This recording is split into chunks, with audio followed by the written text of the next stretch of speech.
Back pain is common. In fact, 80% of the population will experience an episode of significant back pain at some stage in their life, pain that stops them from working or performing their normal tasks. Having said this, 90% of episodes of pain get better by themselves, usually in a few days, or are taken care of with simple measures such as anti-inflammatories, physical therapy, and activity modification. Pain usually resolves within 6 to 12 weeks. And it's been shown that return or maintaining normal activity during episodes of pain, even if this activity is modified, will result in you getting better quicker than if you just rest in bed. Statistically, of all the people who have episodes of back pain, only around 10% end up seeing a specialist. And of those who see a specialist, only around 10% end up having surgery to treat their problem. The fact is, a very small percentage of the population who has back pain are likely to be helped by having an operation. It is also important to remember that there are multiple causes of back pain.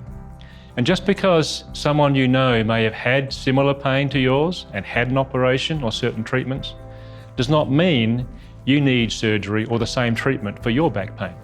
There is also a lot you can do yourself to reduce the chance of having episodes of pain and to speed up your recovery and help prevent the pain from returning.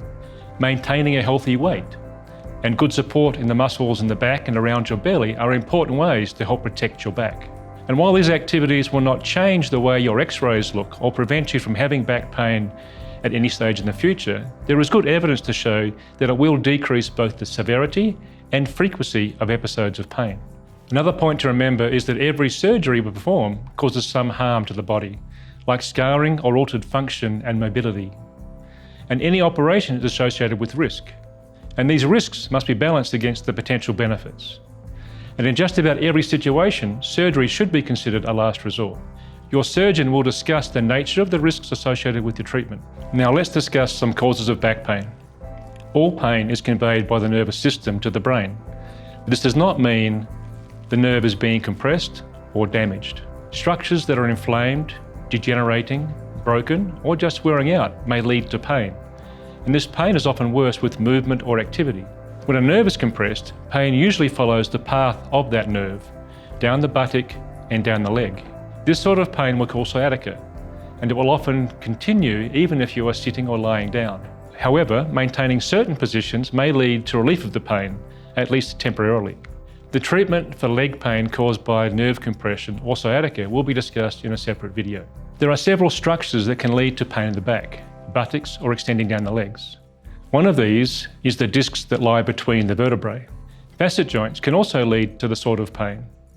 And these are small joints in the back of the spine, a bit like the joints we have in our hands or our feet that help provide stability and guide movement. Another structure causing pain in the back, buttocks and legs are the nerves in the spinal canal and that come out between the vertebrae. In addition, the muscles and tendons that attach to the spine and the vertebrae themselves may be responsible for your pain. Lastly, irritation of what we call the dorsal root ganglion, which is like a junction box for the nerves that sends impulses back to the brain, may lead to what we call dysesthesia, or a burning pain or a sensation like ants crawling on your legs. Keep in mind that just because you have wear and tear or degenerative changes related to aging does not mean that these changes we see on your x-rays or MRI are responsible for your pain. Unfortunately, there are no x-rays, MRIs or CT scans that will identify exactly where your pain comes from. To diagnose where your pain is coming from, your specialist will ask you questions about where you feel pain, what aggravates it, and what you do to make it feel better, as well as how it limits your activities and sleep. We may also request injections, either to help diagnose the cause of the pain or to relieve the symptoms. We may also suggest a course of therapy, particularly if you think your pain will get better by itself without surgery or injections. For some conditions, it may be a requirement of your insurance to undergo certain treatments before they will approve surgery or injections. These treatments, investigations and procedures can help us to be sure that your pain will not improve by itself and help us to know what is causing your pain and what the appropriate treatment may be. When back pain is due to degeneration of the discs or joints and does not get better with appropriate non-operative treatments over a period of at least 3 months, we may consider surgery to address this pain. However, surgical options are limited, and we generally suggest surgery only when the cause of the pain is clear and the potential benefits of surgery far outweigh the risks. Unfortunately, there is no way to wind back the clock and return degenerative discs to how they were years ago. This is despite what you may hear in the media or read in magazines about treatments such as stem cell injections. At present, there is no evidence to show these cells have any effect on slowing and certainly not reversing the degenerative process. The most important single factor that contributes to the way we age and the way discs and joints in our back wear out is our genetic makeup. Then what we do throughout our lives, from sporting activities as children, the work we do as adults, and any accidents or injuries we sustain along the way, may accelerate the process of degeneration. But there is no treatment we know of that will slow it down.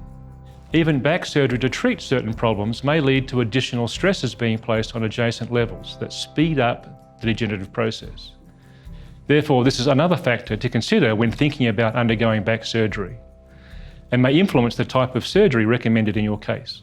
So what options are there if pain persists? For degenerative back pain, there are really only two surgical options.